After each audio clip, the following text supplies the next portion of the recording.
Now, what's the difference between a bagpipe and a haggis? Say what? What? If you boil a bagpipe long enough, you can eat it. That's funny, right? I'd like to tell you a Scottish joke, may I?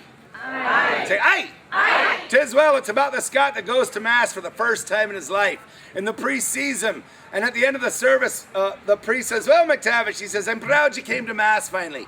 He says, can I ask what your inspiration was? And McTavish says, well, Father, you may not be so proud after all. He says, I came to Mass today for one reason, and that's because I cannot find my favorite cap. I've looked for it everywhere, and it's very dear to me. But I happen to know that Mr. McNeil, who comes to Mass weekly, has an identical cap to mine. So I've come to Mass today to steal his. However, there's something you said during the sermon that made me change my mind.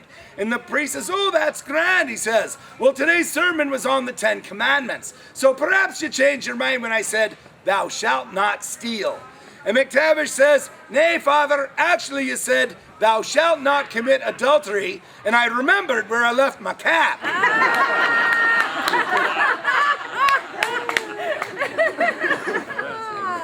Don't tell that at school. It's not very polite.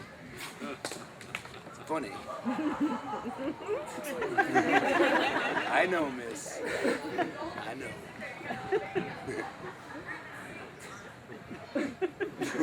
I know, sir.